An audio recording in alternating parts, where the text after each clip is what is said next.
bienvenue à la Via Bécancour. D'ailleurs, ce reportage est rendu possible grâce à la précieuse collaboration de la ville de Bécancour. Je me trouve présentement dans le secteur Saint-Angèle, en fait, à la salle Maurice Richard, et je suis en train d'assister à la pratique de la chorale Cœur Ami.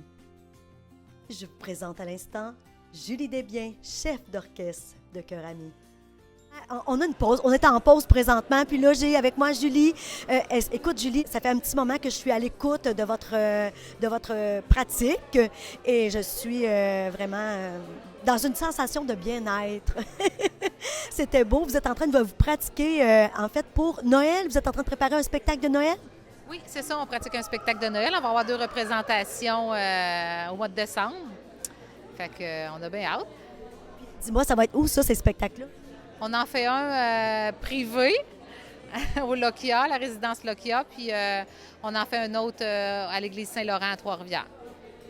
D'accord. Là, j'aimerais que tu me racontes là, un peu l'historique, parce que toi, ça fait quand même plusieurs années que tu es ici.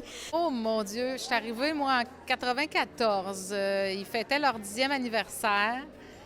Puis, c'est ça, j'étais chef de pupitre des ténors parce que j'étudiais en musique. Puis là, bien, un moment donné, la chef est partie. Ils m'ont demandé de prendre la place en 96. Fait que ça fait 28 ans que je dirige la chorale. Quelle est un peu ta formation pour arriver quand même à diriger une chorale? C'est quand même assez... c'est pas rien, là, c'est quand même une organisation, là. Oui, oui. Bien, dans les fêtes, j'étudiais en trombone à coulisses à Montréal. Puis c'est ça, quand ils m'ont demandé d'être chef de chœur, j'ai dit, je sais pas si je suis capable de faire ça. J'avais jamais fait ça. Fait que j'ai dit, bien, je vais essayer. Puis finalement, ça marchait. Fait que j'ai appris avec la chorale comment diriger un chœur. Puis c'est ça. Mais ça veut dire que tu as développé cette passion-là au fur et à mesure. Oui, c'est ça. Puis j'aime vraiment ça. J'adore entendre les voix en harmonie. Tu sais, quand on est beaucoup à chanter la même chose dans la même émotion, ça soulève des montagnes. On est en octobre présentement. Et là, vous êtes en train de préparer un concert. On commence par quoi? Parce que là... Oui, c'est ça. J'ai un comité pour sélectionner des chansons avec moi. Fait qu'on fait des tris, on les enlève parce qu'il y a beaucoup de chansons qu'on voudrait chanter. Mais une fois qu'ils sont choisis, bien, c'est ça. Là, une fois qu'ils sont choisis, bien, j'achète des harmonisations ou je les harmonise moi-même s'ils ne sont pas déjà faits.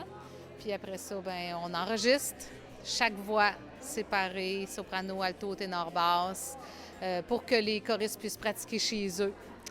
Fait qu'ils vont chercher les chansons sur Internet, sur notre site web.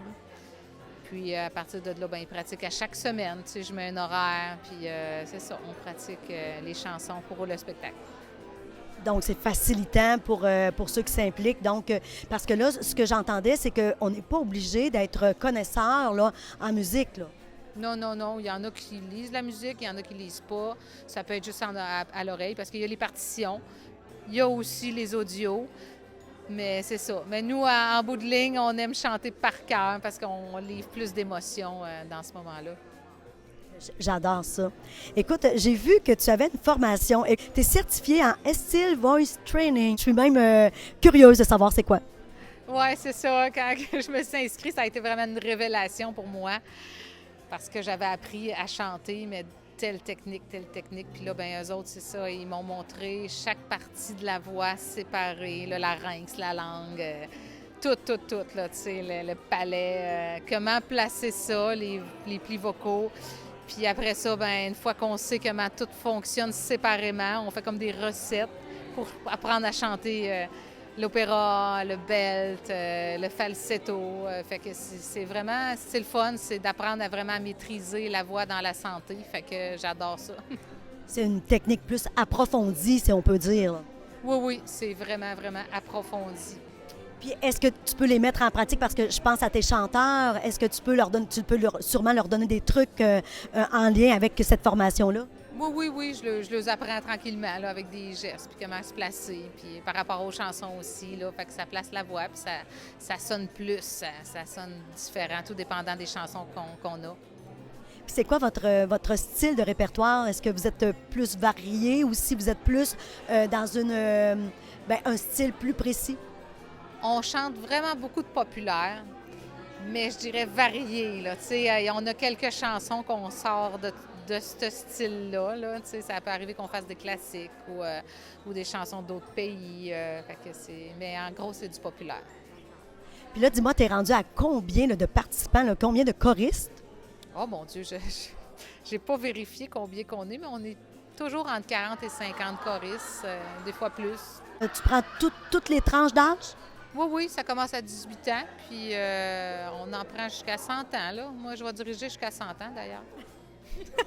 J'adore ça. Tu es une vraie passionnée, Julie. Et c'est drôle parce que c'est ça que je ressentais tantôt. Je te voyais diriger ta chorale, je voyais tes choristes chanter.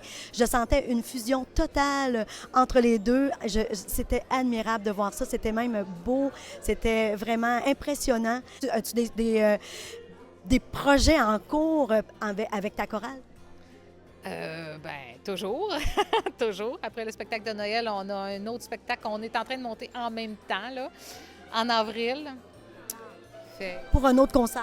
Oui, complètement différent, là. Fait que c'est ça, qu'on travaille depuis l'an passé. Fait que ça, j'ai bien hâte, là. Avez-vous des projets d'Europe ou de voyage pour aller chanter à l'extérieur? Pas encore. Ce serait le fun, par exemple. Il me semble que vous êtes assez ferré pour ça. Oui. Mais pas encore. Est-ce que tu as des bénévoles qui travaillent avec toi? Comment ça fonctionne, en fait, pour faire fonctionner la machine? Là? Oui, c'est ça. La chorale, c'est un OBNL. Fait qu'il y a des bénévoles qui sont dans le comité, avec plusieurs sous-comités pour, c'est ça, placer les chaises, la sonorisation, tout ça, les choix des pièces. Mais on a un comité, c'est ça, qui s'occupe de... Donc, on se dit toujours, l'union fait la force. C'est vraiment ce qui fait la réussite de cet organisme-là. Alors moi, Julie, là, je te dis 1000 fois bravo. Je t'ai vue à l'Agora cet été, encore passionnée et encore très impliquée. Continue ton beau travail. Je pense que tu es vraiment un pilier très, très fort ici dans la ville de Bécancour. Merci beaucoup. Merci, Julie. Alors là, j'aimerais jaser avec toi, Jean-François. Tu es un choriste de Trois-Rivières. En fait, toi, tu es vraiment dans la section des ténors. Est-ce que tu peux me dire pourquoi, toi, tu as adhéré à la chorale? Bien, moi, à la base, j'ai vraiment une passion pour le chant. Donc, j'aimais déjà chanter solo et tout ça. Donc, la passion pour le chant. Aussi, le fait de pouvoir partager cette passion-là avec d'autres personnes. Donc, j'ai une collègue qui travaille avec moi qui m'a convaincu d'aller passer l'audition. Donc, je suis allé passer l'audition. J'ai été accueilli par Julie, le chef de chœur. Et déjà là, j'avais un bon ressenti là, que c'était le type de chorale qui allait cliquer pour moi. Là. Puis, dès la première fois, là, je me suis senti à ma place. Là. J'ai trouvé ça accueillant. Vraiment, on chante dans le plaisir, dans la rigueur en même temps. Le chant populaire, je suis passionné de chansons, de chant populaire aussi. Donc, tout ça ensemble faisait que rapidement, je me suis senti dans mon élément, puis j'ai voulu continuer. Puis c'est toujours le cas au bout de 2 ans. Ça fait 2 ans que je suis dans la chorale. C'est fabuleux. Puis en plus, tu me disais que tu n'avais pas tant de connaissances musicales. Donc toi, tu apprends vraiment par oreille. Bien, effectivement, moi, je n'ai pas étudié en musique en tant que telle. Donc c'est vraiment, mais ça a toujours été là la passion depuis que je suis tout petit quand même. Oui, je suis très auditif. Je ne suis pas un lecteur de musique à la base. J'ai déjà fait un petit peu de musique plus jeune quand même. J'ai appris des bases et tout ça quand même. Mais c'est vraiment auditivement, là, avec on a des audios, donc j'enregistre les chansons en les écoutant, en pratiquant. Qu'est-ce que ça représente comme travail? Bien, je dirais, mettons, je mets peut-être 1 à 2 heures par semaine, là, je vous dirais. Ou des fois un peu, des fois moins, sinon environ, là, c'est ça. C'est... Plus votre pratique 1 fois par semaine avec Julie. Exactement, la pratique tous les mercredis soirs là, ensemble. Ouais. Qu'est-ce que ça a comme effet? C'est vraiment un excellent moyen pour... c'est apaisant, ça permet d'exprimer, d'interpréter. C'est une autre façon de s'exprimer finalement, d'exprimer les émotions, de pouvoir partager ensemble. C'est libérateur finalement.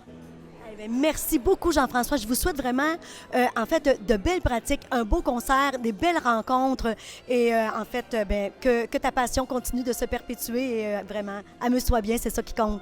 Merci beaucoup. Merci à toi. Pour passer une audition ou pour en savoir un peu plus sur la chorale Cœur Ami, on peut se rendre sur la page web coeurami.com. Et c'était Lynne Richard pour Télécœur.